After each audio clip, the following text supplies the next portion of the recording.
Good morning, good afternoon, or good evening, whatever time you're watching this, man. It's the THHC podcast episode. I always do this, man. It's 291, man.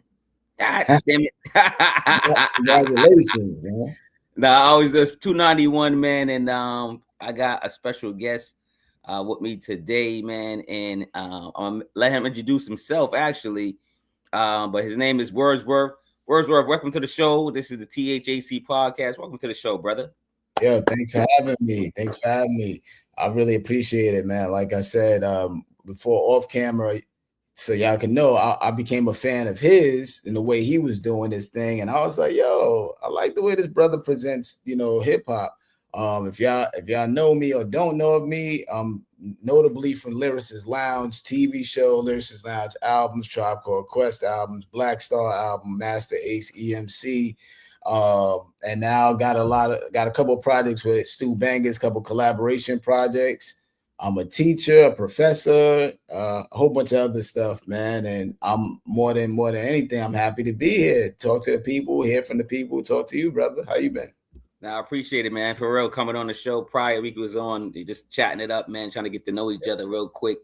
No, I really appreciate that. I'm a fan of your, of course, rapping. That's where, of course, I, discovered you. I'm pretty sure a lot of people, I know a lot of people are a fan of you from teaching now, and then a lot of people are a fan of you from podcasting now. Before we get into, paying the bills and talking about what's new and what came out today, talk about podcasting real quick, because that's what we're doing now. We're podcasting. You just got into it, and let us know when and why. All right. Well, I got into podcasting because it's basically like one of those stepping stones that come along with evolving in entertainment or edutainment. It's just another one of those branches that you want to add to your tree, right? I always say, like, I'm always adding new tools to my tool shed. The thing about it was I didn't want to just do it. I had to be like, okay, what can I do it about that I feel that people will respect me to do it for? So then I realized I went on the podcast, shout out to That's Hip Hop, and I was like, man, they asked me about my process. And I was like, people respect my process and how I break down writing. And then I actually have courses that I license about the process. So it's like people respect the way that I'm able to kind of delve into the writing aspect and criteria. And I felt it would be just as interesting to hear fans, people that I'm fans of, their perspective. So I was like, and then also, you know what it is too? There's a lot of dope artists that we came up that put a lot of these bricks in this foundation that don't get the just due for their writing ability. So on my podcast, I got people on there like Apathy, Apathy B Fly on there, I got Master Ace on there, I got Sage Francis, I got Homeboy Sandman, then I got the Beat Miners. I mean, I got every realm and spectrum. I got the juggernauts, but I got an interview with all three separately, which nobody probably has, right? So talking to them about their genius is what intrigues me because, at the end of the day, people hear the 16 bars and then they stop your album. They don't know what that thought is like. And which also I had written a book called What Words Are Worth Volume 1 to give that same insight. So now people are able to give that same insight through my podcast. Nah, that's what's up, man. And you're doing a great job at it too. So I let you know. I watched a couple. I'm like, oh, he's podcasting now. This what's up. I'm like, I got some competition. No, I'm just kidding. Nah, you're doing really well, man. I appreciate it. I just want to say hello to everybody in the chat real quick. We got 82 DC.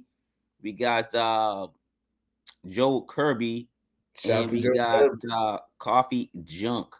So we really don't pay no bills. I just make a joke. What I do is I try to shout out the community, man. So it's Friday, right? So I'm gonna talk about, you'll be my co-host real quick, for a couple subjects. We're gonna talk about some what came out today. So I don't know if you're familiar with Main the Medicine or an artist named Sun Lee. They just put out an album called Mr. and Mrs. Smith. So Main the Medicine is, of course, the male, and then your Sun Lee's the female, and it's called Mr. and Mrs. Smith. It's a fire album. Are you familiar with any of those artists? Nah. Where are they located from? PA. Okay, dope. Yeah, they dope, man. Really dope album. Go check it out. The next album is I don't just listen to hip hop. It's Elamine. Sounds for Someone. Do you know that R&B artist? I don't know Elamine. No, where's Elamine from? I'm not sure. I can't remember. Like I got it all in my notes, but like I don't really like get too I put them it's in my notes, meaning like when I talk about his album, I know where he's from. You know, it's a lot. But the reason I know where Main and Medicine and Sean Lee's from is because I actually work with them as an executive producer. I'm the executive producer on that album. Oh wow! Congratulations. So yeah, I do executive produce too, but I didn't want to get into that. I'm trying to like, we're just doing this, and then it's not about me, man. You're talking about you, man. Hey, but man, the next one is Patty Honcho and Wiz Kelly, the Art Monk. You ever hear of those artists? You know those artists? Nope. So you're gonna be busy, man. You got some hip hop homework to do, man.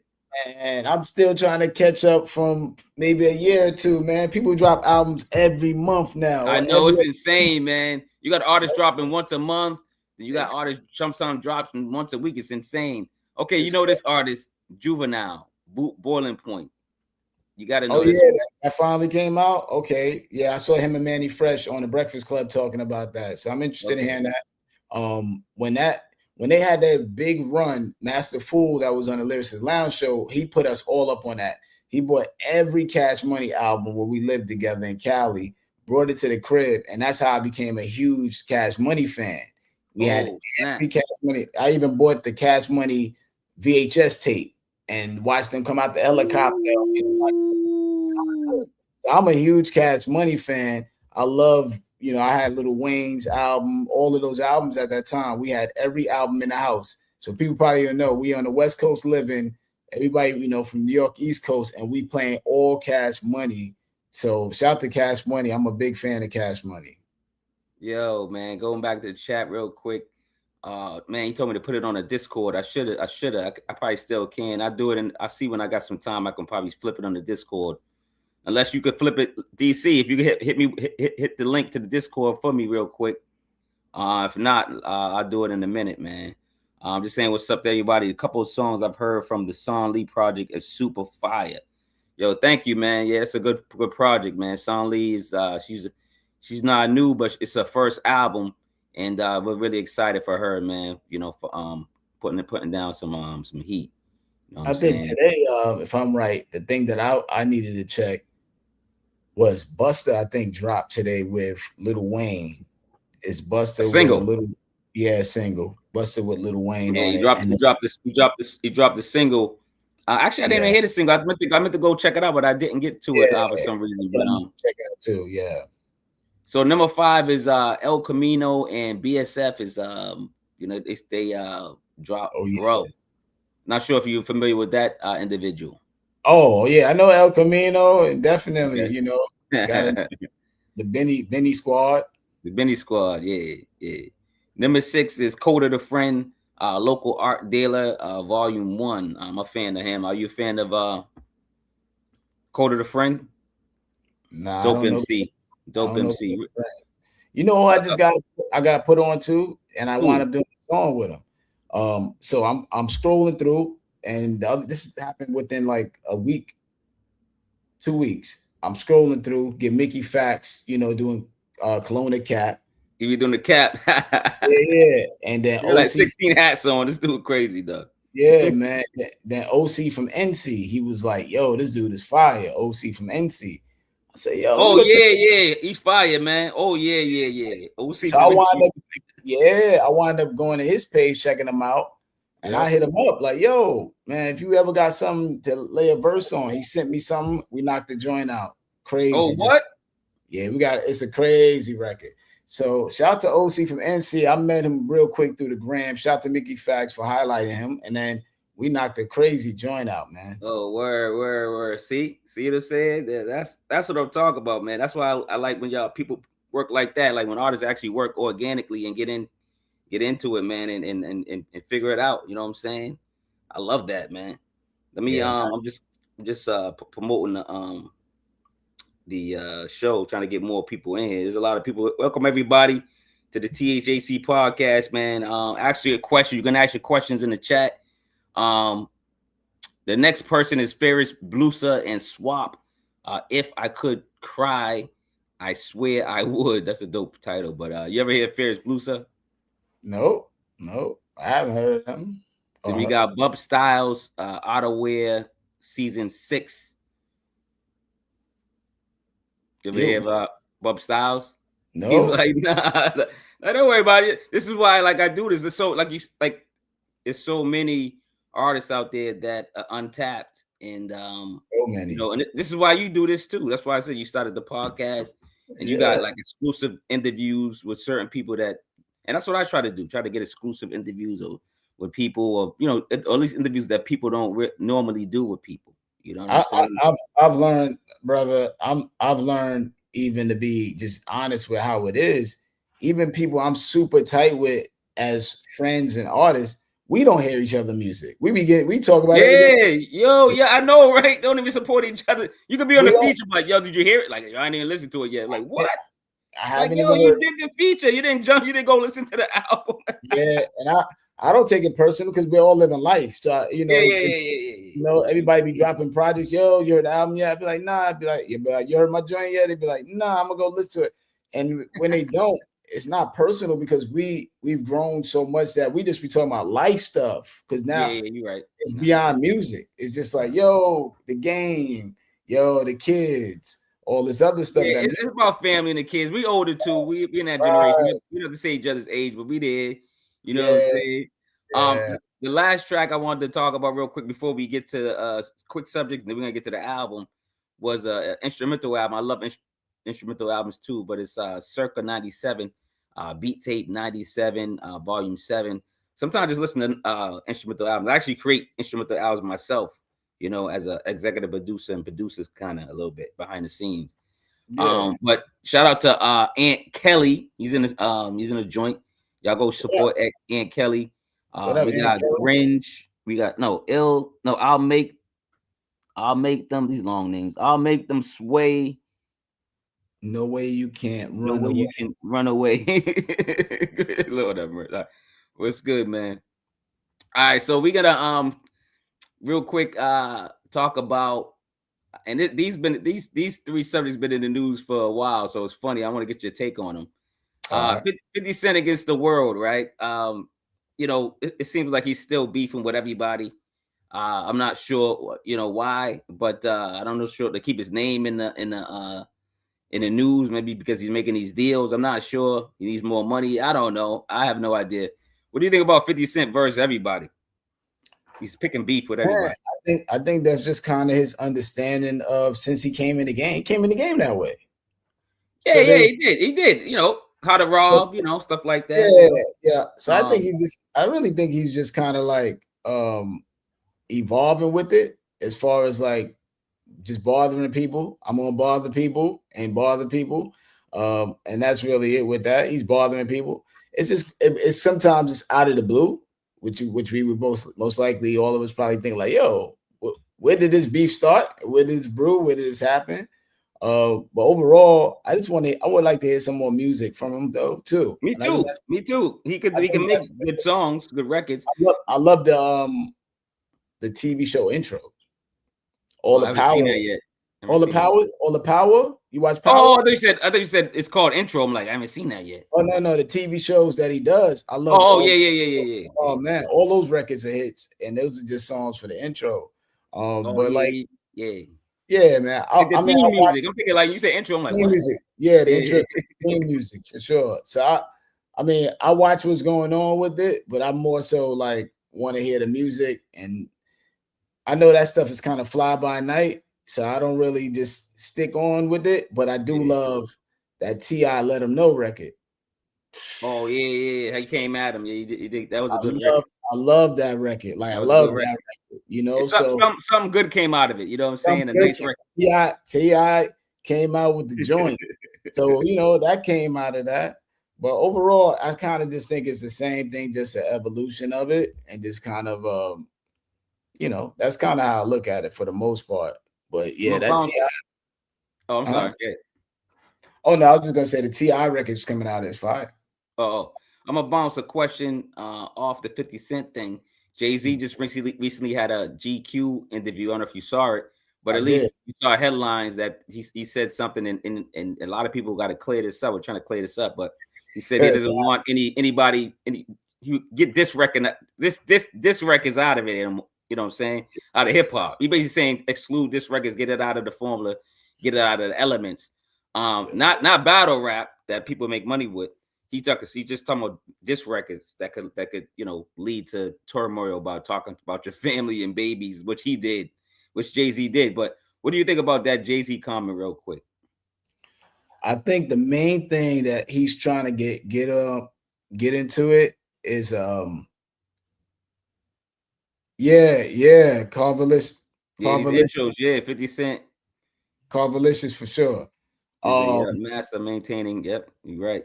What I think though with the Jay-Z comment is the main thing he's trying to get to it is you could dislike you can like that other person's diss record, but you don't gotta stop liking the other person's music. I think he doesn't want to see the divide there. Like for me, I like Nas. I feel Nas won the battle, right? At the end of the day, but I still love Jay-Z records. Of course. So, but I think maybe he's looking at it on a social media platform. It's like to this point today. Now, if you don't like Kendrick, if Kendrick don't like Drake, you ain't messing with Drake. You don't like Drake, you ain't messing with yeah. That's kind of what he's saying with it. But for me, I like the battles. I like the battle records.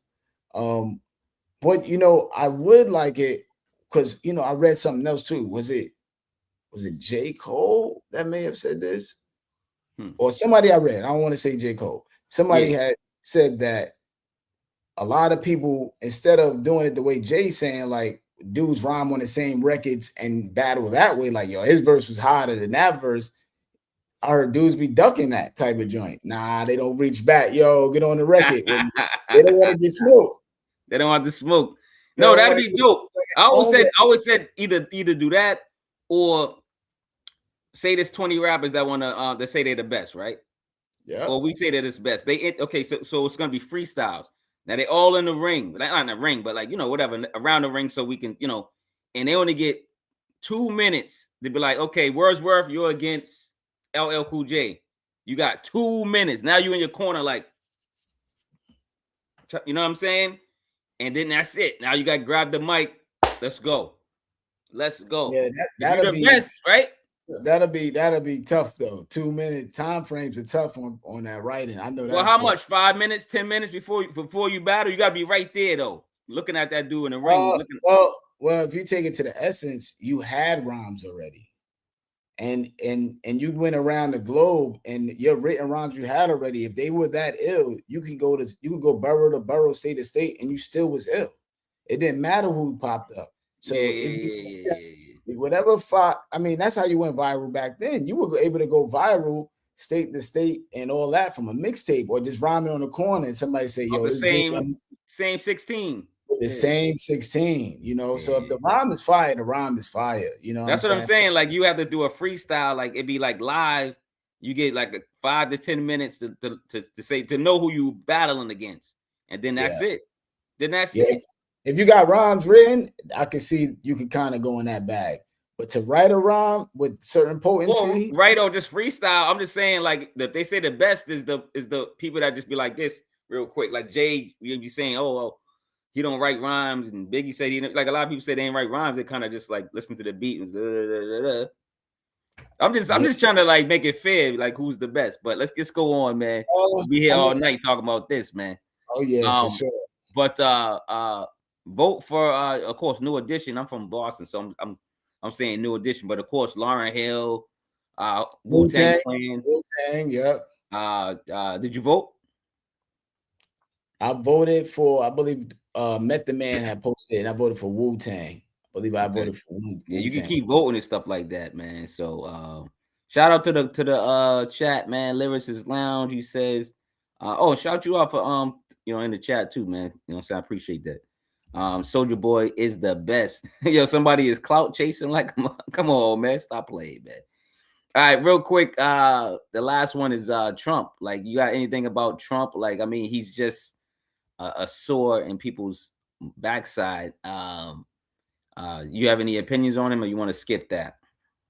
I just think he's setting up a precedent for the next person to come in and do even more, or just be like, oh, you didn't stop that, you didn't do this. When he did this, y'all ain't say nothing when this came out. So I think it's making it get set up, whether Democrat or Republican, for the next president to even be a little more disrespectful towards the actual way to go about things. And that's what I'll say about that. Yeah, we don't have to get too political. I just like to speak on the topic and let people know that you know, I'm aware of it. I'm aware of what's going on, and so once in a while I say something, you know, because it just something needs to be said. You know what I'm saying? Yeah. All right, man, we're gonna get right into the show, man. I'm gonna do another start for the album. And like I said earlier, man, what we'll do is we'll go back and forth. You know, I'm gonna say song one, then you're gonna talk about song one. I'm gonna talk about song two. You're gonna talk about song two. This is something that a lot of people are starting to I won't say rip off from me, but it's something I invented a while back, man. And you know, I think it's fun, man. You know, especially with people. And I usually do this with people that just love like albums of yours or something, like a fan, and we go back and forth and just love your stuff. But having the artist or the producer there is wild. Those are like real special you know, podcasts. And I've done this plenty of times, you know what I'm saying? So all right, we going to Boston, Quincy area for Stu Bangas. We're going to Brooklyn, New York for Wordsworth. The album's called Chemistry. It was released January 30th, 2026. It's about 40 minutes of pure pleasure for the ears, man. Y'all know what we do on this channel. Like, subscribe, share the video, do all that, man. You know what I'm saying? And we're gonna go back and forth, man. You know what I'm saying? I'm going back to go back and forth with the person who actually wrote these lyrics, man. This is yeah. You know what I'm saying? This. So I love actually, this, man. in the studio, I'm not sure. Was you in the studio, or was y'all going back and forth with the files? We sent the files back and forth. He sent me some beats. What I did for this project specifically, though, is I went back to the first beat he ever posted online, and then I started from there, and that's how I chose beats for this album. What? Yeah, I went back. I went back to like 4 years ago, 4 or 5 years ago, and that's kind of like an insane way to do it, because like I said, this album's fire, the beats are fire, and you know what I'm saying, you knew what to do with them. But sometimes you could just pick any beat and it might not just be as good. You know what I mean? Like because you're just doing an experiment in your head. I'm just listening to you going, what? So all right, so we're gonna go back and forth and trade verses basically on each record. So number one is the Realtor. You know, I say, okay, this is how they start the album. They waste no time, beats and bars right off the bat. They start on time. They don't even let the beat don't drop. The rhyme, everything drops at the same time. It's like 2 seconds in, y'all just like boom. I'm like, oh shoot, what's going on? It's a head nodder for sure. The Realtor. I want to know exactly what's going on with this record. And I did have a question from this record. It did accumulate a question. Are you a landlord? Would be the question. But let me know about the song first. Where you were? What's going on? You got a story? What's up? I don't know. All right. So that's not the original beat. Oh. So I had the original beat. I'm right into it. I'm like, man, when it's because you know I'm chilling, playing the beat. I get the concept. I'm like, oh, this is gonna be kind of crazy. It's gonna be kind of crazy. Like I knew this was gonna. I felt it was gonna be crazy. Stu was like, yo, that beat, such and such wanted. Somebody that y'all, when y'all hear wants to be, y'all gonna be like, what? Two individuals that he's working with that are some of the best lyricists ever. I know he worked with everybody. I was trying to get him on the show too, but eventually I will. Yeah, so 2 lyricists that are doing an album together wanted that beat. So I was like, oh, that's all good. So, you know, I'm kind of like, all right, well, let's see how this come out, because I love that. You know, I wrote and loved to that beat. Love that beat. When I got this back, I said, woo! I said, this is crazy. So just was just the idea, you know, and that's how I write everything. I write everything. What does the beat sound like? What is the beat telling me to do? What does it sound like? And when I came up with the idea, I was just like, yeah, this makes sense, because a lot of us in our community want to be in real estate. A lot of, as everybody side hustle nowadays, a lot of us in the if you want to say marginalized Black community, you know, people that are trying to come up, or just people in general. They side hustle, right? Want to be so I was like, man, it'd be dope to do a song about going around to different spots as a real estate agent. How it actually started with me talking about the buildings on the block from outside. Okay. Oh yeah, okay. And I was driving down this block and I had this idea, and I had started off talking about the windows empty. This whole other idea, somebody looking out the window, it just went there. And I just was like, you know, I just keep going, that ain't good enough. You know what I mean? Like, that's not new. That's how I think. I go like, that's cool, but that's not a new way of doing that. And then when that came about, I was just like, oh, this is it right here. Nobody ever did this. This is about to be crazy. And then that's how that came about. But it did have different iterations of talking about buildings and apartments, but it was different rhymes, you know. So yeah. Now, are you a landlord? It does stem from, I've been a landlord a couple of times. Oh, you've been one? Yeah, for sure. You got out of it? Yeah, I got out of it. That's probably a long story, I bet. Nah, I have good and bad from it. If you know, I know that's I'm a landlord now, so I already know. I'm like, man, you could probably talk for 40 hours. That's what I said. That's what I'm like. Oh Lord, that's what I'm just thinking about being a landlord. I'm like, yeah, I did it. My first way of doing it was I did it directly, you know, with my first house, and then my second house, I changed the plan on that. I did it with a property manager. That was the best move I ever did. Best move ever. You know, I basically look at it like, you don't know Walmart, the president of Walmart. You don't know McDonald's. So when you do real estate, try not to know the tenants. That's what I would advise. Treat it like, that makes sense. Treat it like that. Yeah. Treat it like that, man. If that's what my advice would be for anybody in real estate, you know, man. I mean, to the point that if I lived in a duplex with them, I probably would act like I'm just a neighbor. You know, that makes sense. And you know, I've done that. I've taken on that perception. Let's put it that way, because, but I'm in management, so I read a lot of books, and I've been studying it, so I know about relationships and stuff like that. Let's go to the next. Speaking of relationships, we'll go to the next track. It's called "Strangers," number 2, featuring Sage Francis and Wreckonize. Now, the track is haunting as we get warned not to trust strangers. Loving the scratching and the samples utilized. Features came through with elements of hip hop, for sure. Let's talk about number 2, "Strangers," and features Sage Francis and Wreckonize.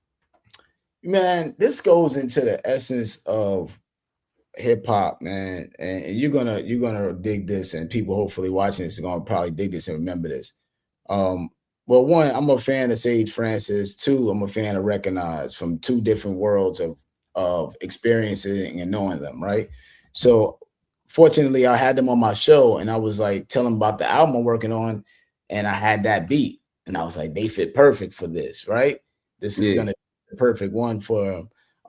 But if people know and remember, there was a moment when the Midwest had their own movement. Rhyme says Sage Francis, Ideas and Abilities had their own thing, and the game kind of splintered, and they had their own thing going on. And then you had the East Coast and these backpack rappers doing their own thing, and then it kind of went kind of like almost in the point that it was like this white rap area, white rappers, and then you had the black rappers.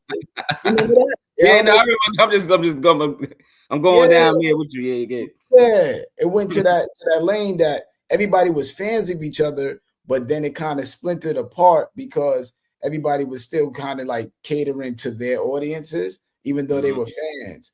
So it was dope for me to be able to do this record with Sage, being a fan of his, being fans of each other, and just that we had different paths because hip hop grew to an extent that everybody's audience is kind of splintered. You know what I'm saying? Yeah. So shout out to Sage for getting on that record. And then Wreckonize, dope battle rapper, but also if you follow Wreckonize, he's transcended from battle rapping to being in the group Mayday. He's able to sing, rap. He does everything. Yep. So both of those gentlemen have great longevity and great reputation and lyrical, and it just made sense on that beat. I just felt like this is the beat for it. Nah, it is, man. Number 3 is It Took a Village featuring Pearl Gates. Stu Bangas' production is ridiculous. Words is matching Stu's energy. Words rhyme book is on fire right now. Pearl Gates with a verse to highlight as well. It takes a village, man. It's, I believe in that term. I was raised on that term. Let's talk about number 3. It Took a Village featuring Pearl Gates. That beat is like the essence of hip hop to me, man.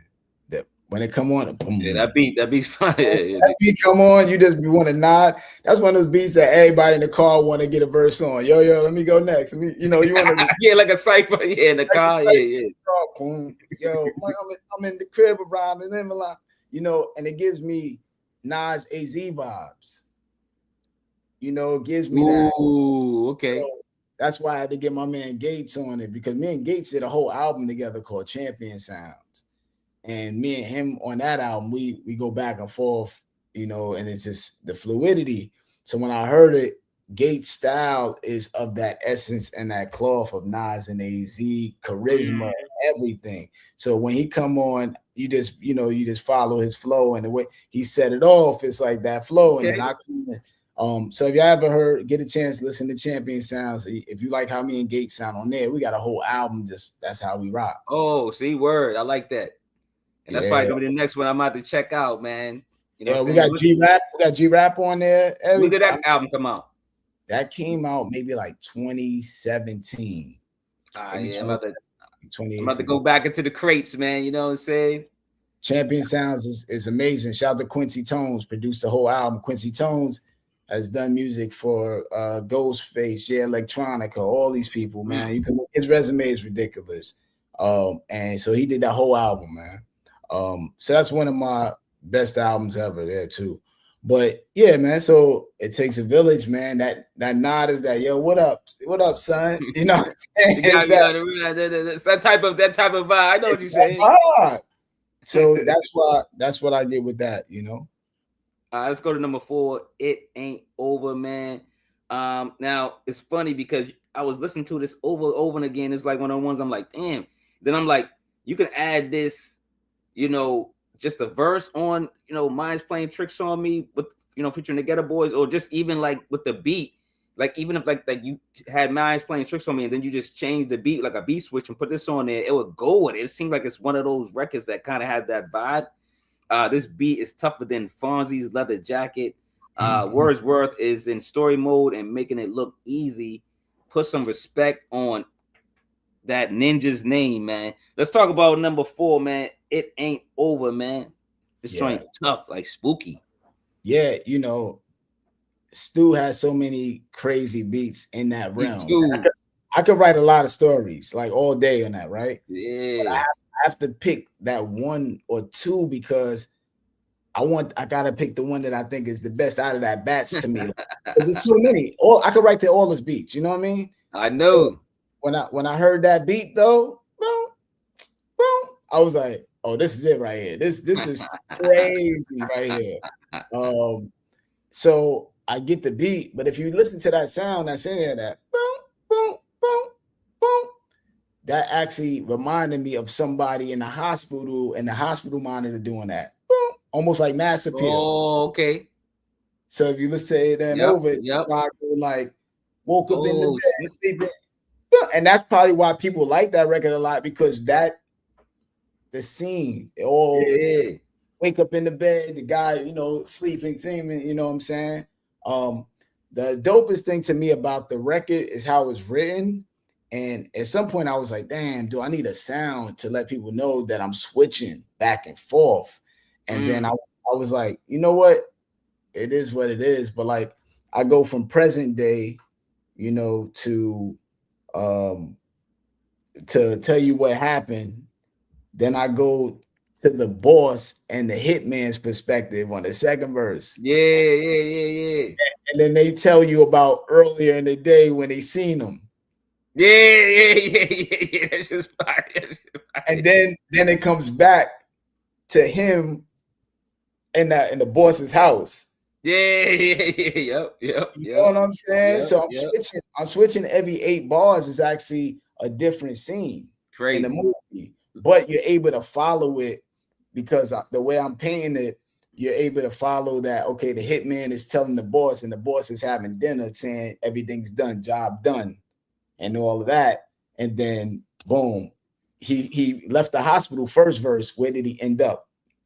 The second half of the second verse, at the boss crib. So I just thought like I should probably put something in between to let you know, like I was gonna do like a sound, maybe like a so the story changing.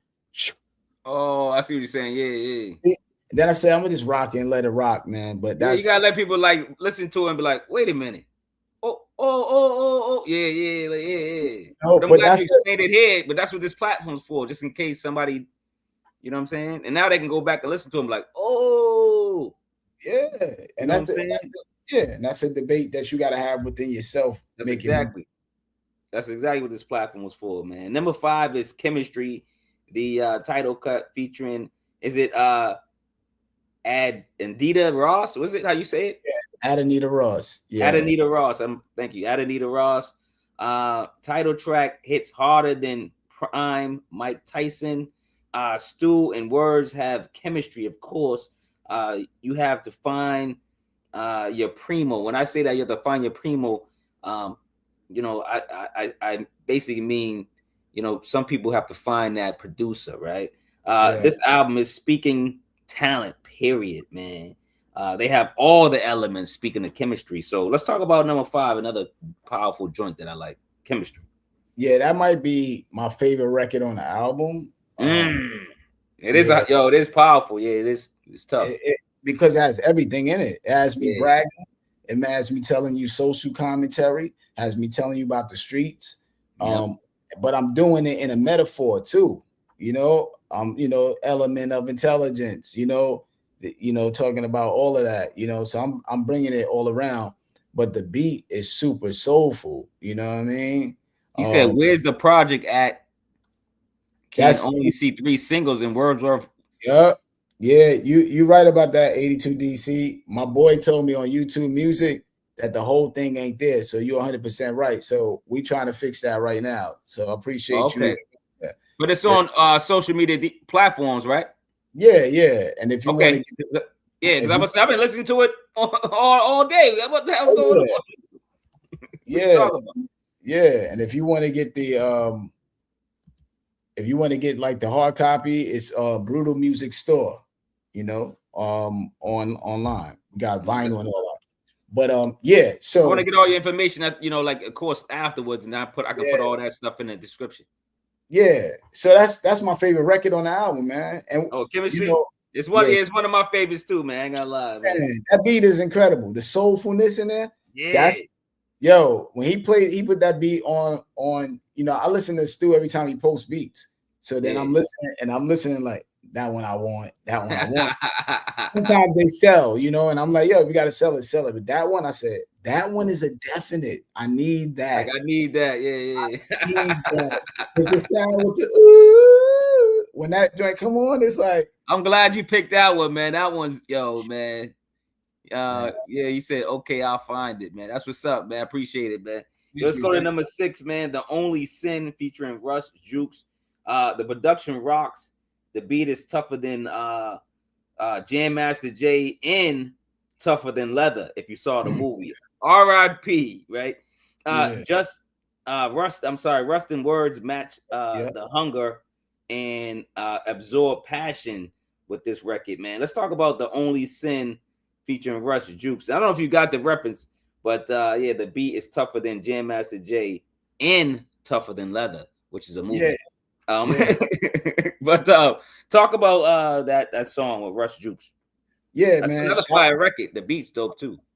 Shout out to Rusty Juxx for doing that hook for me. The beat, man, the drums, just before it come on. You gotta let that beat ride. If you're in a car, yep, you let that beat ride. Yeah, let it go, dog. And it gave me that vibe like I'm pulling up to the concert. Yep. And that's why I go sold out, Boston Garden, Madison Square. Like, you know, it gave me that vibe. Yeah, it's just a hard beat. And then the second verse just made sure I had to switch the flow up on them. And overall, that's one of my favorite joints. But at the end of the day, the album, that song is called The Only Sin because the only sin is not trying. That's the main sin. So that's why that hook, I say that the only sin is not trying. You know, and yeah, like so that like that. Yeah, man. So that song is just knocks from beginning to end. I got a question, man. Stu Bangas, Wordsworth, AFRO stands for Afro. Yes. Album? What's going on? When and what's the title? What's going on? Come on, man. Yeah. So me, Stu Bangas. Yeah, we got some things, man. We pretty much are done. Like pretty much done. Yeah. Pretty much done. Like I'm done pretty much with all my rhymes. Afro's done with his rhymes. We kind of in some other stages of mixing and all that now. It's the mastering and stuff. Yeah, and maybe looking into maybe a few more features. But yeah, so Stu Bangas Afro Wordsworth project will be coming out. That really spawned from Stu working with me separately and working with Afro separately. Yeah. And they had a song called Mastermind. And then that song, that's the first time I went viral for a verse. Oh, wow. So, yeah, my verse on Mastermind. Congratulations.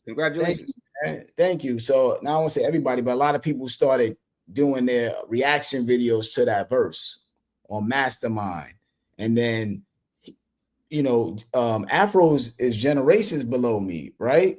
As far as age-wise. So, shout out to him because he brought me a whole bunch of new people that's like, yo, who this older dude? Who this guy? You know what I'm saying? It's a fact. I got a lot of followers based on that. So shout out to Stu and Afro let me be on there. So since then, I've been on Afro's Trap Door. You know, I'm on that project, and I'm on some other stuff that he's doing. Yeah, and Stu was like, "Yo, we should just combine and do an album together." And I was like, "I'm with it." You know, Stu Bangas, man. Yo, and his son, Young Bangas. Yeah. So shout out to him, man. I was listening to the album today. Shout out to Young Bangas. Yeah, man. So I'm listening to the album today, man. Is there a title for this album? Nah, you know, I was doing that today too. I actually got a list right here of titles that I'm starting to gather. How do you pick your titles? You just like, what do you do? What's going on? Now. Yeah, I mean, if the title can give a picture that will lead to the artwork being worth it. So if Two Kings made sense to me, because one, I had the song Two Kings, but me, I'm the king of what I do. He's the king of what he does. And then if you got the Two Kings album, on my wall, and here I got the Two Kings vinyl. It's a special green version, but if you got the CD, it's actually a poker chip. So now, if you get that's just fire, yeah, man. Yeah. So then, if you get the Chemistry album, it's actually like a lid, like a toxic lid, and it's so everything falls in place with can it be artistically fire too? So that's how I look at it. Okay, am I picking something that is just kind of bland, or can it be artistic? Now, speaking of Two Kings, if you remember, it made my top 10 last year for 2025 albums. Thank you. It made my top 10. That album is fire. And this album's up for album of the year too. I'm announcing it now. You know, of course, I won't know until the end of the year. I can't say yours is the best in the world, but it's one of the best albums I've heard so far. Thank you. So shout out to Stu Bangas as well. Number 7 is Don't Get in the Way. Stu Bangas and Wordsworth formula is working. Track is spooky as rap gives off truth. Don't be scared. Don't get in the way. We in story mode, man. Let's talk about number 7. It's another track that seemed like they gave you that energy to tell a story. That's probably my first or second favorite on the album. Because I believe that song, if it was on a commercial radio, would be out of here. because the beat, boom, you can't. Yeah. You're right. We intentionally, the beat runs about 30 seconds before I even rhyme because it's so infectious to nod to. The beat runs for mad long. Then the way I'm rhyming on the beat, the pace I'm got on there. But the hook, about don't get in the way, John turned John to what Jon Doe. Knew a condo living in the condo. Don't get in the way. Hey, so the second verse, and then the second verse on just another one of those. Okay, I want to talk about this, but how do I do it different? And I break down each store. How in our neighborhoods we have storefronts, and that store always changes. Man, that used to be Taco Bell. Yo, that used to be KFC. Oh yeah. Here too in Boston. Yeah, and I just keep so that second verse is one of my best verses I've ever written because you can say that verse to yourself or say it to somebody else, and they'll be like, "Yo, that's bananas." Another thing about it is, if you listen to the hook, don't get in the way. Don't get in the way. When I wrote it, I actually envisioned having Freeway do it. Oh, snap. Because if you hear him doing that, don't get in the way. With that voice.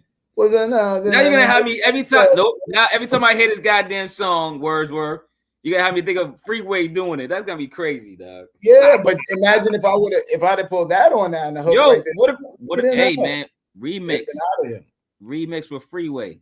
Yeah, so if you can get it in before, I'm just it's still early. I'm just saying, I don't know. That's what letting the gods, But that's how I wrote the hook. I wrote the hook with that vibe in mind. So when I'm writing stuff, I always go to my tool shed for hooks. I go to my tool shed of who would sound like this. What tool am I pulling out on this? Am I doing the KRS-One on this? Am I doing the bus on this? Am I going Nas? Am I going G-Rap? I got to go through that Rolodex process. Yeah. Yeah, so that hook, I was like, man, if I had Freeway on that would have been kind of bananas. But it is what it is, right? It still was a fire song. It was a dope record, dog. Like, come on, dog. Yeah, but it would have been bananas with his voice doing that. No, I get what you're saying. It makes it stronger. Like, I get what you're saying because I'm like that too. I'm like, yo, what if so and so was a feature or just on the hook? I can hear certain things. I'm like that too. Yeah, that's why Rusty Juxx, he's a phenomenal MC himself, but I just wanted him for that hook. I needed that hook. So I learned that. Even if you go to Two Kings, I got tech from Smith & Wesson just on the hook. Just on the hook. Yo, I like people like you. Like, you don't have to have people rap. It depends on listen. They did for a reason. They could just there be there. Like sometimes Busta, I forget what record, but Busta just talked on somebody's record one time, and it was enough. Yeah. It was perfect on CNN. See, there you go. I know it was something I'm trying to remember, but yeah, you know what I'm saying. Let's go to number 8. Another record that I love is called Username. Now, this record could lick my girl's nipples, man. It could do whatever, man. It could smack my mom's, all that. From the production to the rap flow, cadence, and subject matter, it's just, magnifique. Now, what's the password? That's what I want to know. But yeah, Username, another record that knocked it out the park, man. That's a remix. That's a remix? Yeah, the original beat. If you want to know what the original beat is, so shout out to Afro. He mixed and mastered the album. That's another thing. Shout out to Afro. He got talent. Yeah, that dude. Yeah. And he did the scratches on Strangers. Did he? Damn. Yeah. Shout out to Afro. Afro do everything. So Afro is mixing the album. We send him that joint. He's like, yo, I rhymed on that already. So I rhymed on that already. Yeah. So Stu was like, oh, all right, let me remix it. And that's the remix you get right there. What? And the remix is crazy. But the original is actually one of Afro's singles. It's called Glistening. So if you go check out Glistening, he released it a few months ago. Yeah, I'm about to go check that out now. Yeah. And that's how we got that. But see, I love these facts. These are hip hop facts that people are gonna be like, I learned that on the THHC. Yeah, I know you did. God damn it. Yeah, I had words were breaking it down. that's how it was. That's how it happened, man. And when we got that song back, that song is really about just being like your phone and being frustrated with getting online and having to be with the addiction, being online, addicted with all this other stuff going on in the world. That's basically what it is. and like getting locked out, the frustration of it, I mean, it makes people angry. Like you find yourself getting hot, like, damn, I'm locked out my joint. Yo, they sent me the notification. You know, you get you're like, yo, what's going on? Yep. Man, I signed in this, yo, the password, yo, that's my password. Oh, I gotta do uppercase, lowercase. You know how we all go through that. Yep. So yeah, man. So that's what that joint is, man. That username is incredible. And for those out there, you know, I got videos for a lot of these. I got videos. Yeah, y'all go check out his videos too. I meant to put down. I usually on the side I put video. Y'all go check out the video. Yeah, but I forgot to put that down today. Video but yeah, let us know what videos you got for this project. You know what I'm saying? Yeah. Let's go to number 9, man. People in My Neighborhood 2 featuring Masta Ace, one of my favorite MCs as well. Mr. Bangas only creates bangers.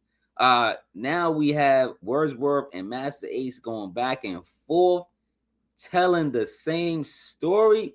This record is fire. Story's a bit harsh, but you know, suck it up, man. This is the another dope joint, man. Concept. I don't know if y'all came up with it. I know y'all wrote it together.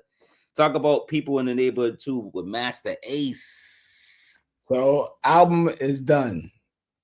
I said, yo, album done, about to start setting it up. Ace like, oh, I guess I ain't make the cut. I love Ace, man.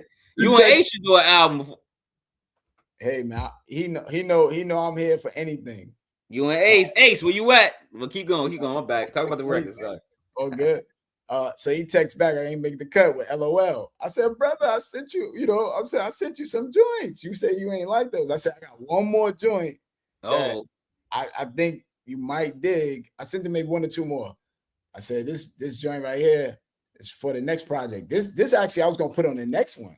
So I said, yo, here's the joint. He's like, oh, I can mess with that. I said, it's go. It's a go. I said, all right, cool. It's so picky mother. Okay. But you know, the dope thing about it is I wrote all my parts and I put them there, and then Ace filled them in.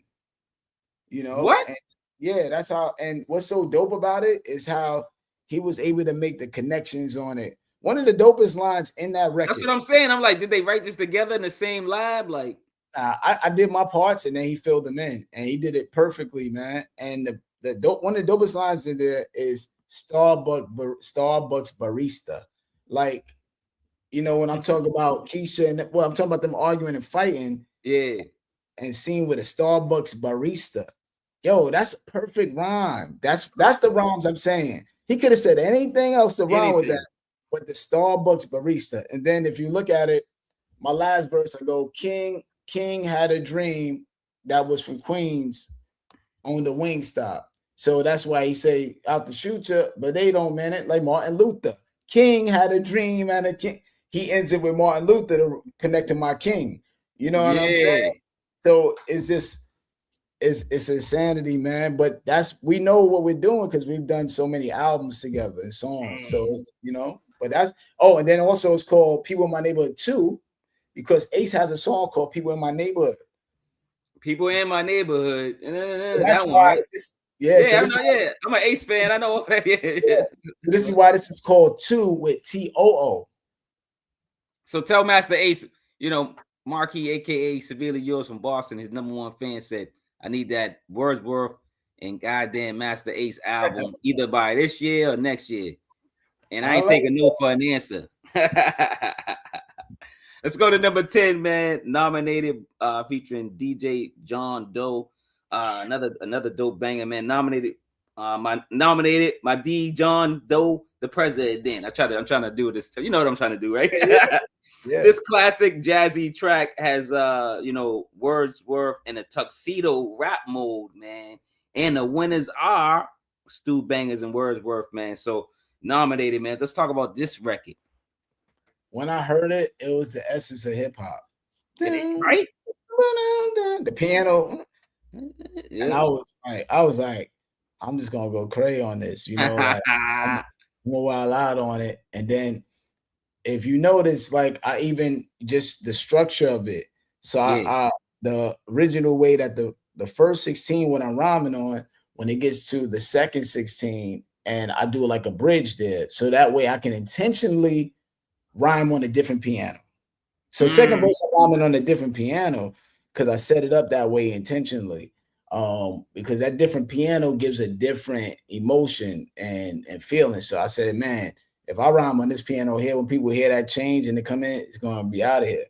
And then shout to Jon Doe. If you know DJ Jon Doe for Southern Vanguard, he's a DJ as well. He has a Southern Vanguard radio show. Jon Doe is like the go-to guy amongst a lot of us underground people for the perfect cuts. And you know, when I did is I sent it to him and nominated. That's what I was like, nominated. Like I'm trying to get my nominated. My DJ Jon Doe, my president did. he even did the he did the joints for me, John Robinson, and Breeze, Breeze Brewing for the Madness for the Two Kings album. Oh yeah. Oh, okay. The Madness.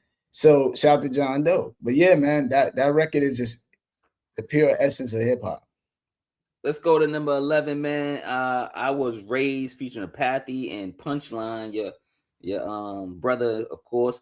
Track is Rocky and Brooklyn like. The MOP energy has each rapper in defensive mode. They were raised on morals and they continue to lead with love. This beat bangs like Elon Musk with all his damn kids. Let's talk about number 11, man. I Was Raised featuring Apathy and Punchline, man. Let's talk about that one.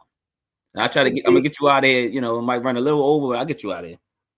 I'm chilling, man. Good? Okay, cool. You chilling? All right, just wondering. I don't want to, you know. Oh, nah, I'm chilling. It's Friday, man. I'm gonna chill out, write some rhymes probably, and do what I do. All right, cool. So what's up with number 11, man? I Was Raised with Apathy and Punchline. These are dudes. More dope rappers, more dope features. Apathy, me and Punchline come from the same circles of coming up in the 90s trying to get known. Apathy is a legend within himself. That verse was going to be on Two Kings album that Apathy had. We couldn't do it because of time constraints. Luckily, we still had that verse. Stu remixed it. Sent me Apathy's verse, and then I got my verse on. Punch wrote his verse. And the hook basically came from his first rhyme. First line, he says, "I was raised in such and such." And I was like, "That's the hook. That's the hook. I was raised," and we went from there. But yeah, it's grimy. You do a little bit of engineering, executive producing, kind of, because you got ears for music and certain things, choruses and stuff too, right? Yeah, I would say that being in the game so long, right? Yeah, and then me doing TV. Writing for the TV show, I had to come up with concepts that fit beats that work for the world on TV. So I'm able to kind of come up with visuals in my mind to a beat that fit. So it all kind of goes in. And then writing cartoons, I've done the same thing. I've written cartoons for movies and TV shows. Congratulations, man. This is so all of that kind of just stems in my mindset of hearing the beat. I'm automatically kind of wired to think of what's the best visual written wise, you know what I'm saying? Yeah. So that record is the highest streamed record probably on the album too. Yeah, is it right now? I think it might be on Spotify because because people love the reunion between me and Punch on there as well. Yeah, I'm gonna say, that's probably it. They're back together. Together. Speaking of Punch, are y'all working on anything?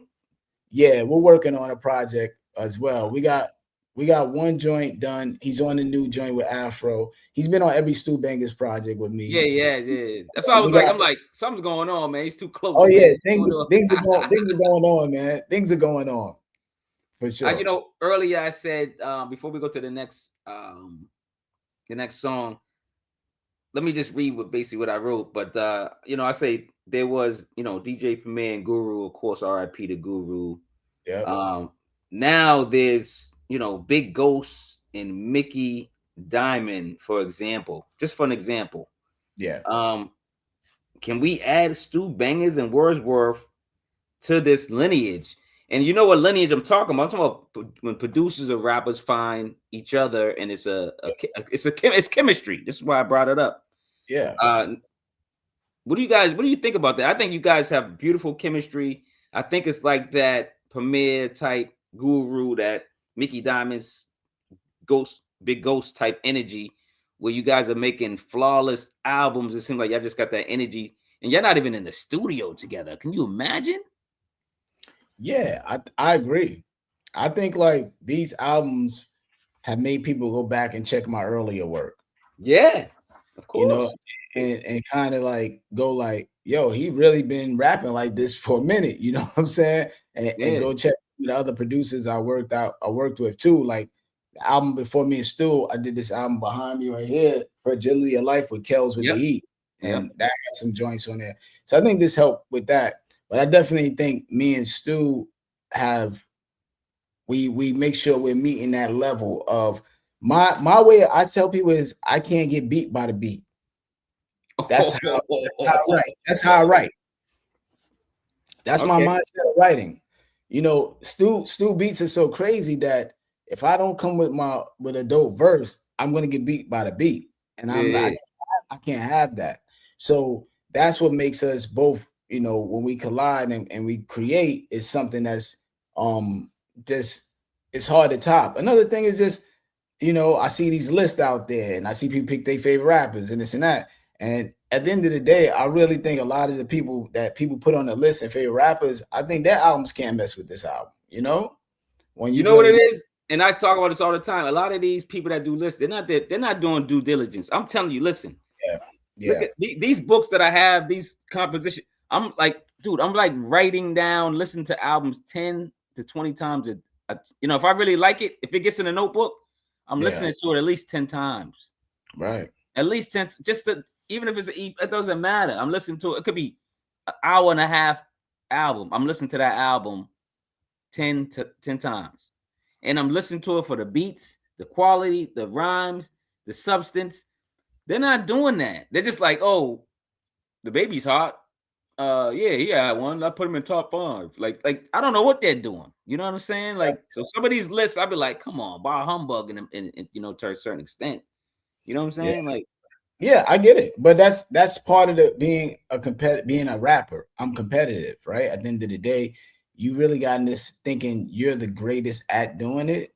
Yeah. So, you know, I enjoy doing it, and I think more so I can only prove my case by putting the music out. And that's the thing that a lot of people may get wrong, is that because they're dope, they think they don't have to put the music out to prove they're dope. But in actuality, there is no guaranteed time on when the recognition will occur for you too, right? You know, I've been doing this for a long time, and I think at this time and stage in the game, I'm putting out my best work.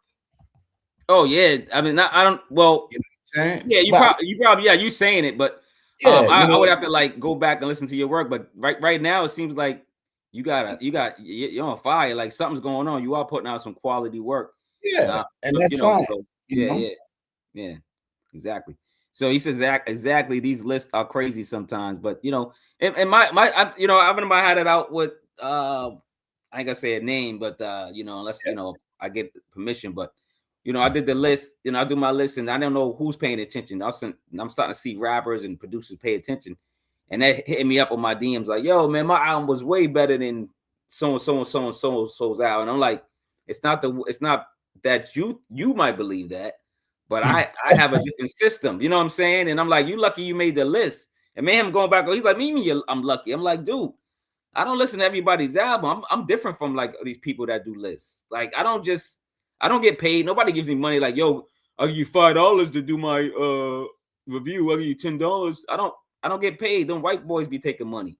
I do this because of the love of the game, man, and to get information out, you know, like this. So, you know, hip hop can live and really be, you know, told in the truth and the light. Yeah, you know I mean, I also just come from the thought of like, it's so much music out there that if I'm not on the list, is okay. There's hundreds of albums dropping a week. Yes, thousands a week. Yes, it's insane. Thousands of albums are dropping Fridays. You know what I'm saying? Yep. To even get your album mentioned, you know, like I say, whoever's on this show and whatever album I'm reviewing on this show, that means it's an important album to me. You know what I'm saying? I'm just being honest. You know what I'm saying? So that's why I said. It's up for album of the year already. You can tell because I'm doing it on Friday and not just a regular day. I got a DM from, well, not a DM. I was looking in my DMs, and you see when people post like their mood of the day or whatever.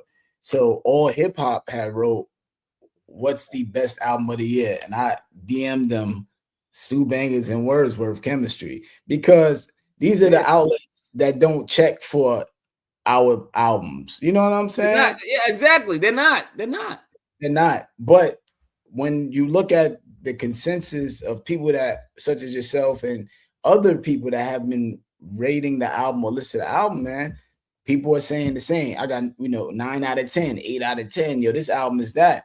But, it's part of my job as well to promote or do videos. That's why I do a lot of videos. That's why I'm doing all that as well. So, but at the end of the day, I just go, everybody's living life, and I enjoy doing the music. I love making the joints. Keep doing what you're doing. That formula, that chemistry is working. Like you said, you believe that you're doing the hardest stuff right now. Just keep doing what you're doing. Don't, whatever you're doing, whatever you was eating, keep eating that goddamn meal, whatever it was, man. Keep wearing them same socks, goddamn it. Whatever it was, you know what I'm saying? I'm joking around, but I'm having fun. Yeah, have fun, man. 82 DC says, I've been listening to Words for a minute and I don't have any questions, Marquis. I'm tapped in, bro. We know that. Shout out to 82 DC. Let's get back to the album number 12, and I got a couple questions for you, fun questions before we get out of here. Then you can promote. Number 12 is One Chance featuring Pearl Gates, artist and the One Chance, right? Like, what would you do if you had one chance? This is the stuff that enters my brain. Concept and raps are creative. The beat is toe tapping for sure. Work hard and hopefully have more than one chance, because you can work hard all you want, but I think if you work hard, you get more than one chance. That's just basically my whole concept of the song that I got received. But number 12 is One Chance featuring Pearl Gates. Let's talk about it. It was one of those beats that I found that nobody used, and I was like, "Yo, this beat crazy." I said, "Yo, this beat."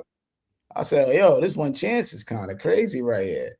So then we look like a cute couple, man. Show your face, you friggin'. You probably look like a so I ain't gonna go there. And let me stop. Yeah, so the beat was fire, and the concept is already in there because the song says One Chance in it, the sample. Yeah. So I'm thinking about, when does this incident occur? So that first verse is actually dedicated to my brother, who I interviewed on my podcast.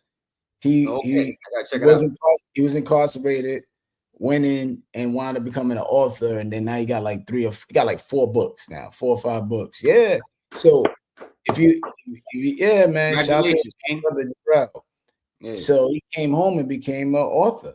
He was in there, and so then the second verse is like, what would you do with your one chance? And now all these celebrities, if you get to have a chance to do this, I'm trying to make sure I'm picking also different occupations that, if you're a chef with your recipe, you could have this to do with the celebrities, like different occupations that people wish they had a chance to showcase their skills for. And yeah, man. So that's a big record too, man. I think that's Punchline favorite record,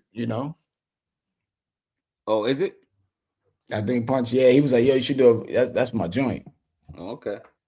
Let's get to the last question, and I got some fun questions for you to get you out of here. Number 13 is Get Your Boy, featuring Midaz the Beast and NapsNdreds. Now, Murder was the case on this Stu Bangas track. Features did their homework and put in work. Everyone came to rap. Get in your corners and come out fighting, man. This was a tough song to end the album. Talk about Get Your Boy featuring Midaz the Beast and NapsNdreds. Yeah, got a video for that one too. Shout out to Zarism. Shout out to video. Yeah, shout out to the video. That video was fire. Yeah. Shout out to my boy Junior Ali letting us use the studio. So yeah, Get Your Boy. That was the name of the beat.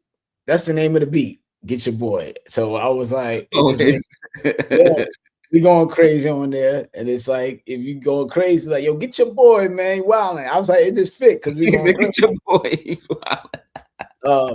Midaz the Beast is underrated, man. He's one of those dudes that when you get him to set off a record, you got to make sure your verse is going to be crazy. He's ill. He's actually on several features. We got a song, me, Midaz, AL, All Lyrical, Punchline, Nico is called Live from the Blue Note and Kweli. And we got a video for that. So yeah. It's a loose single, right? It's a single, yeah. It's a loose single. I heard it. Yeah. It's not new. It's not new. It's some years old, but we did a video for it. Yeah, I think that's what I'm gonna say. It's a loose single. I remember Yeah. Midaz sets that off. And then Midaz has a whole album with him in Planet Asia. Like Midaz is that dude. Yo, Planet Asia and I know. Yeah, I think I might have reviewed that album. I'm not sure. I know Midaz. Yeah, I know who he is. Midaz is ill. So Midaz is ill. When I got that beat, I said I gotta send it to him. He's gonna murder that. And then NapsNdreds, we actually have an album together called Quick Routes that dropped in November, a month before me and Stu album. Yeah, I know. So it was only right, like, yo, get on this. Let's keep the alley-oops going into that. And then it just sounds like it's like a rock guitar. Like that's another one of those joints that was in the, yo, nobody took this. You know what I'm saying? I take it, yeah, it's in the pile, it's chilling, shining. Yo, what's up with this? And I'm like, it's in the pile, just shining. Nobody. You don't want this? I'll take that cookie. I'll rock with that. That's crazy. So then yeah, man. So that's how I felt like the album needed to end. The actual name of the song was actually called Brady and Manning. Oh, snap. Because I'm from New York. He's from up there in that New England area. So I was like, yo, we should call it. So that's why at the end I go Ortiz and Jeter, Manning and Brady. Okay. So he's Ortiz and Jeter, he's Brady, I'm Manning. That's why I say that at the end of the rhyme. Then come to find out, he's like, yo, I don't like Tom Brady. I was like, yo. I know, imagine if you named it that though. He would have like, what do you do? What are you talking about? I don't even like this dude. I was making covers. That's how it came to that. I was like, yo, it's a cover for a single. I had the jersey with our names on it. I did all of that. He's like, went all out for no reason. He was like, yo, I ain't a fan of that. He was like, yo, I'm originally from VA, so I'm a Washington fan. I was like, oh, I didn't know that. So that's why I was like, get your boy is perfect, man. Because that's what people say when you wilding out. Yo, he crazy. Get your boy, man. Yeah, get your boy. Oh no, we say that. We say that in Boston too. Get your boy. Yeah. Like, get your boy Trump.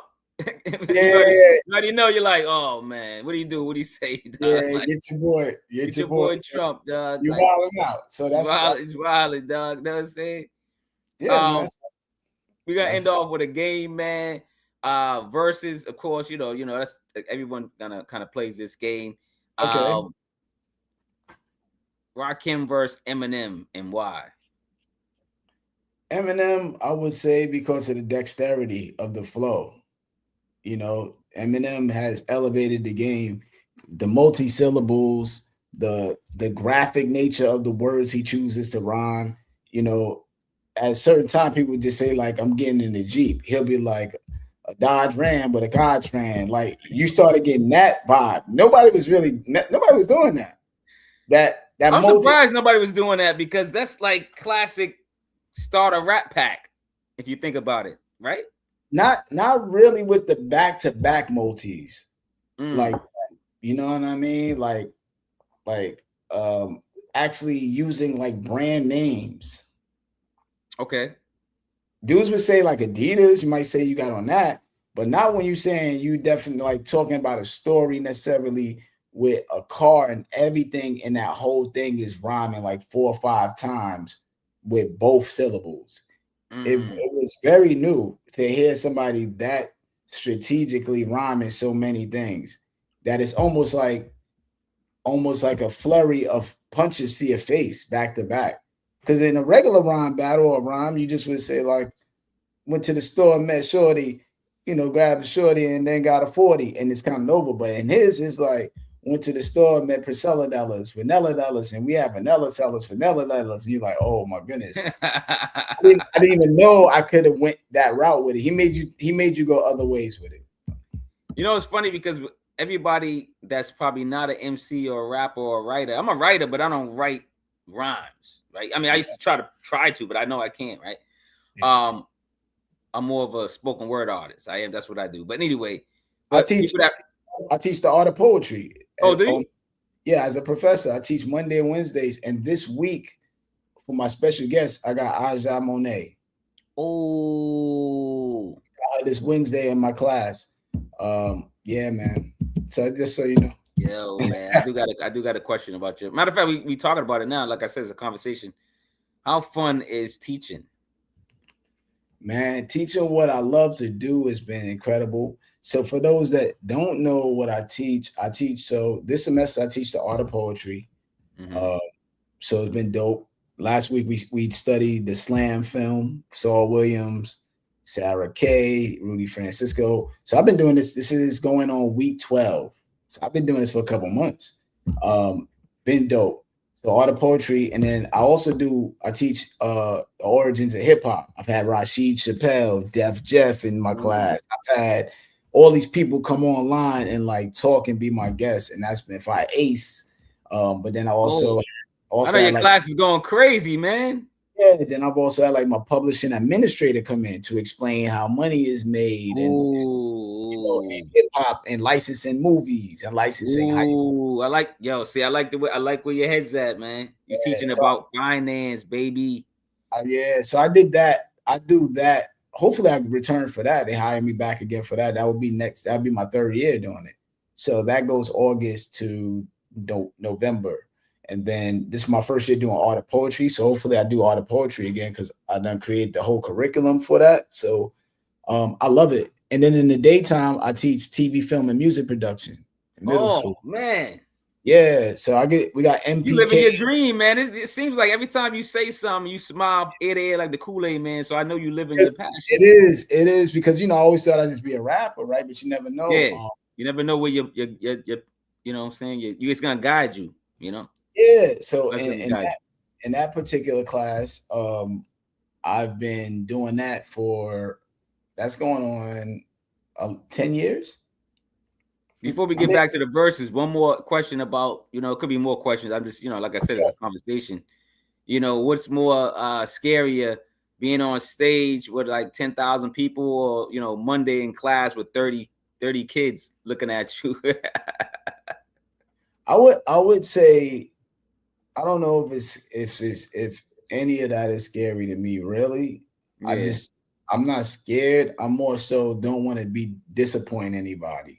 There you go. There you go. Who don't you want to disappoint? There you go. Nobody. I don't want to crowd, but I also don't want to disappoint a kid whose opportunity every day I get to change their mind on how to look at life, how to look at me, how to look at another person, because a lot of things with the pandemic that hurt a lot of people's situation as far as being empathetic and learning social skills.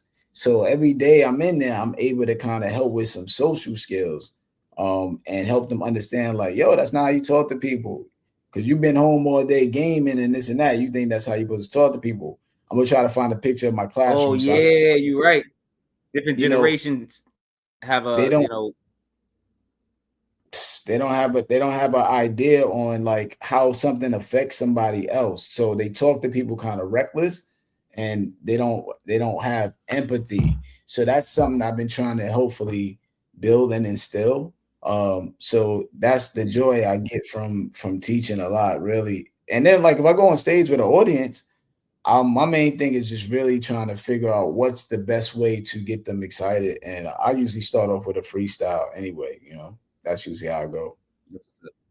82 DC says he doesn't have too many questions, but he's talking about what do we think about the Tiger Woods situation. So I guess Tiger Woods just got into another car accident. I don't have a lot of information on it.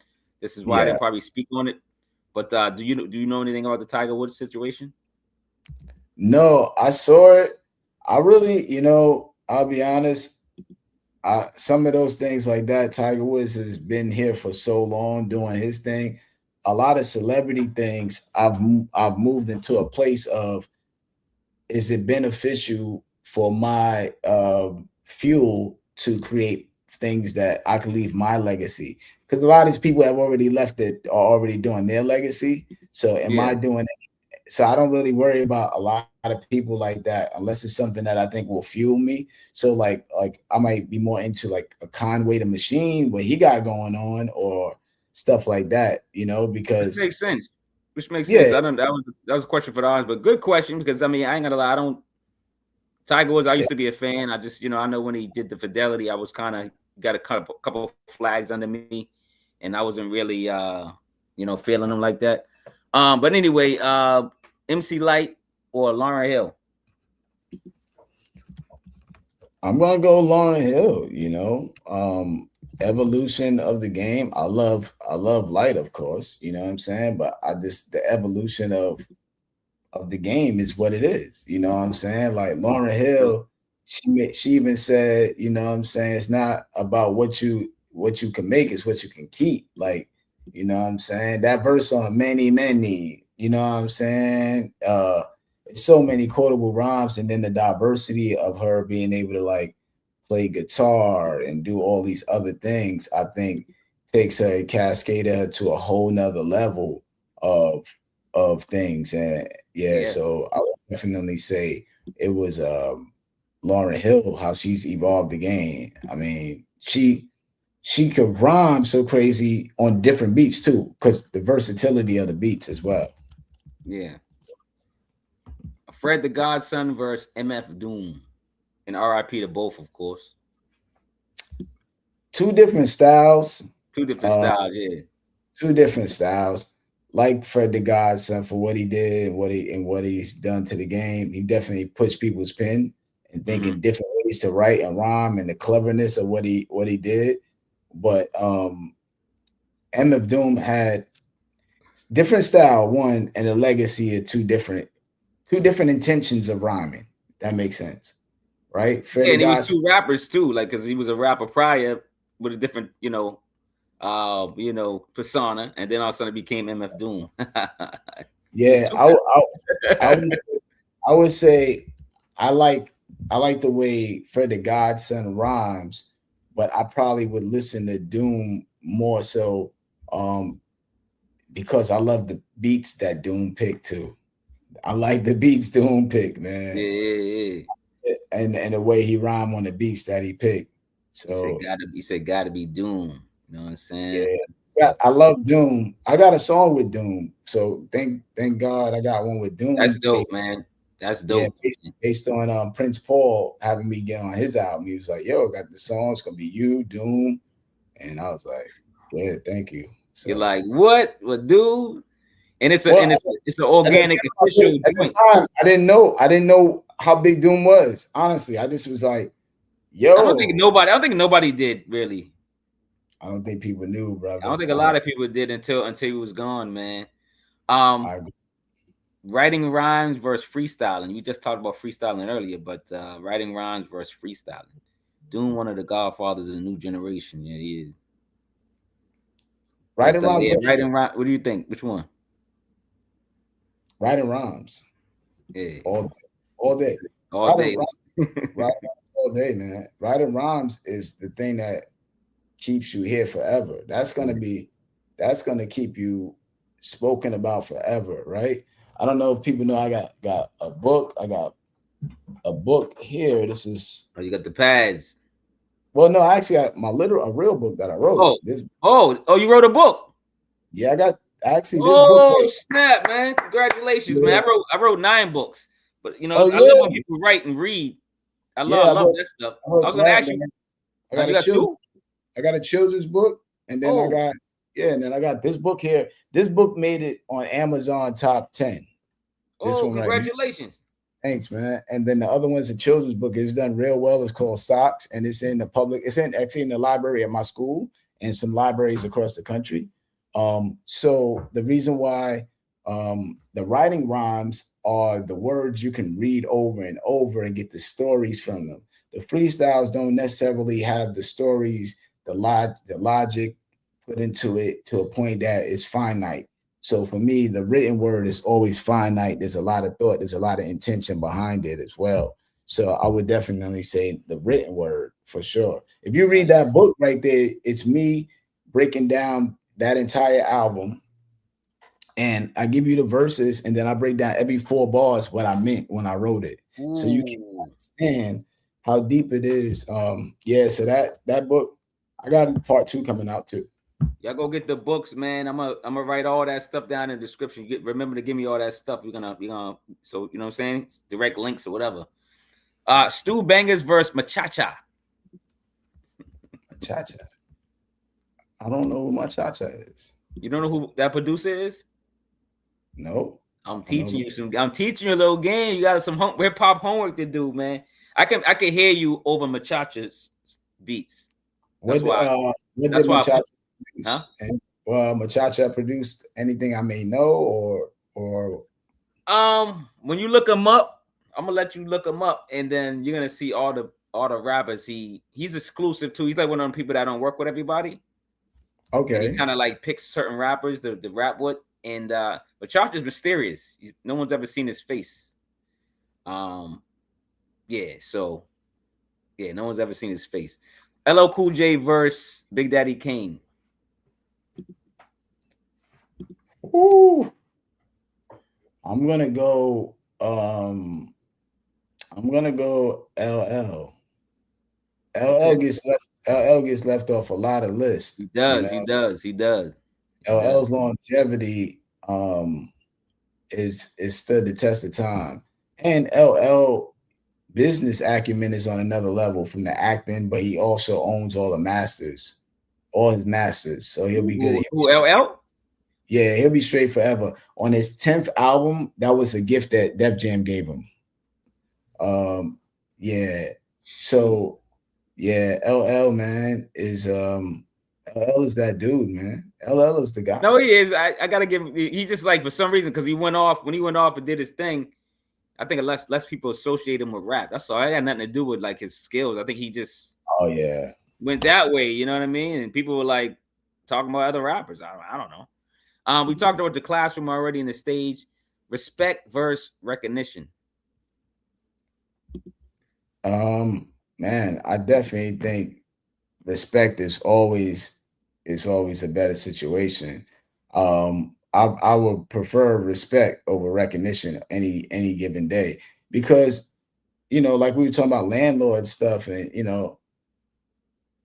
I don't know who's the boss of who made this right here, but they sell millions of these things that hold iPads. I'm sure they're respected for their business acumen.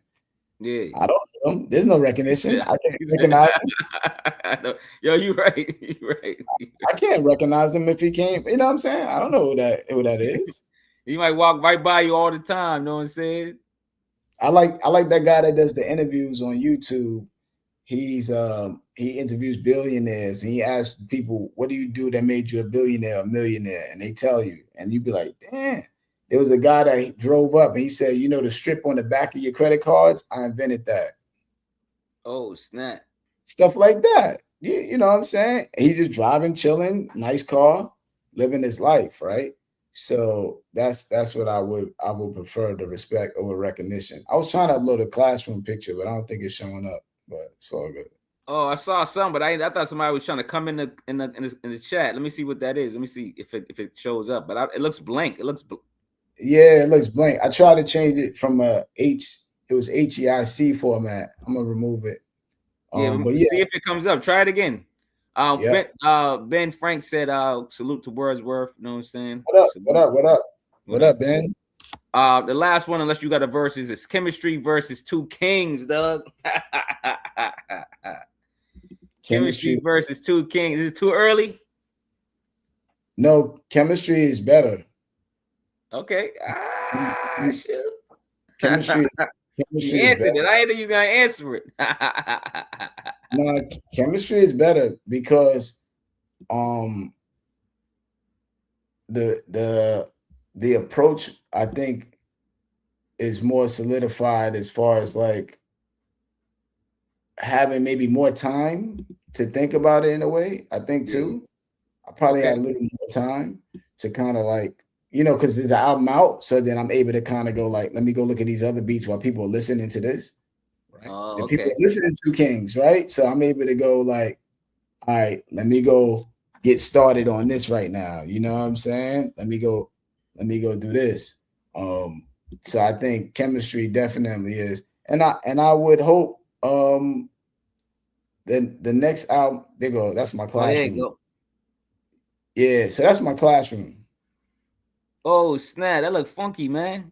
Everybody got iPad Pros with MPKs in front of them.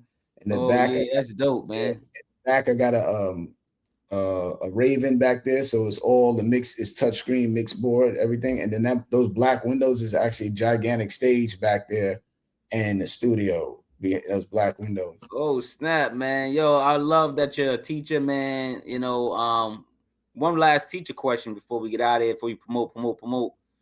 Mm-hmm. What's the toughest part of your day, and then what's the best part of your day teaching? I would say the most frustrating part of your day as a teacher is when you see a kid that don't really understand future, like of what future means. Like, you know, you're like, yo, this is gonna ruin your future. It's gonna ruin your future, right? Yeah. But then you have to put yourself in their shoes and go like, I didn't know nothing about no future. I just cared about video games, sneakers, and looking fly. You know what I'm saying? Yeah. You gotta put yourself in that perspective of like, I didn't know what future meant. Even when you get to 20s, sometimes you don't even know, right? You still like hanging out, clubbing, and doing these things.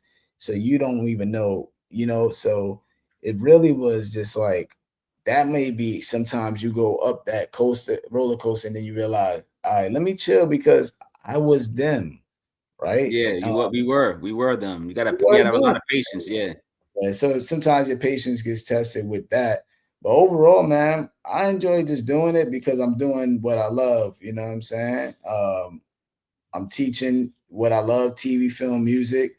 And then at night, I'm teaching poetry, which is, you know, in the realm of rapping. And then I teach hip hop.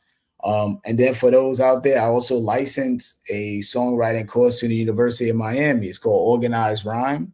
So if you type in Organized Rhyme, University of Miami, it'll come up, and it's me. I come on screen. I teach you how to write bars. You just pay a fee. Yeah, you pay a fee for it, and then you get it for a year. It's 4 modules. I created it. I license it. I own it. So when you buy it, they send me a check with anybody that's doing that. Yeah, man. So check that out. It's called Organized Rhyme. You know, Organized Rhyme at University of Miami. I will. Listen, I always be doing some crazy stuff. Yeah, so those are the things. There we go. Like it's not trying to go back to the original. Yeah, but those are the things that I be trying to, you know, come up and do, and just like, what's the next idea or the next iteration of me? You know what I'm saying? You know what I'm saying? Yeah. That's what I try to come up with, and that's what I be thinking about all the time. What's the next iteration of me? Nah, I appreciate it, man. Like in the letter that I sent, it's time to promote, man. Thank you for being on the show. I really appreciate it, Wordsworth, man. I wish I had more time to ask you more questions, but you can always come on again, or maybe I can come on your podcast. You know what I'm saying? Yeah. Talk about who I am. Yeah, man, promote, and then remember to say something positive to your fans and to whoever's listening, if you don't mind. Yeah, y'all. Get a chance, go out there. I got What Words Are Worth, Volume 1, Volume 2 will be coming soon. That's a book. I also got this book called Socks. What you see back there, it's a kid's book, Socks. You go on Amazon and get those if you can. Also, Organized Rhyme. It's at University of Miami. I put the link in the chat, so hopefully I just put it up there. Yeah, so you can check that out. You can go right there, support me there. Make sure you go to the Brutal Music Store.equid.com. That's where you can get the vinyl, the CDs, everything that goes directly to me and Stu. So make sure y'all support that. Also check out that album, Quick Routes, for me, NapsNdreds. Man, and yeah, you know, if y'all want me to come out there to come talk to y'all, you know, I do workshops, I do panels. I also do one-on-one sessions. Sometimes I'll be up 5 a.m. working with people in Australia, writing sessions. So if you want to hit me about that, hit me on a DM. I do one-on-ones with that. And check out Wordsworth, BKLYN. That's my Instagram. And yeah, TikTok is Wordsworth TikTok. So yeah, man, get the album Chemistry, y'all. Yo, get the album, man. Even go back and get Two Kings, and then go back further and get the whole discography, man. Yeah. THHC podcast. Thanks everybody that is watching, and everybody that was in the comments today. We had a lot of comments today, so appreciate everybody that was in the comments. Asking questions and just talking hip hop, man. Support y'all know y'all can support me by getting one of the 9 books that I wrote. I'm still working on more books as well. I executive produce music. I just put out an album today with Maine the Medicine and Son Lee. It's called thank you. It's called Mr. and Mrs. Smith. Y'all go check that out. Y'all go bump that up, get those records up, get those numbers up. Like besides writing books, I got merch and stuff. This ain't none of the merch, but I got hoodies and t-shirts that me and my daughter designed. So y'all can go, check out, get the merch as well in the description. And then also what is it? Merch, books, what else is that? What else do I do? Lord have mercy. Writing. Hey, listen, I do it all, man. I gotta hustle. I do all this for free, man. You know what I'm saying? And I'm with you. I don't, like I said, I don't charge for reviews and stuff like that. So I gotta ask people to buy the merch, hopefully, and that's a discounted.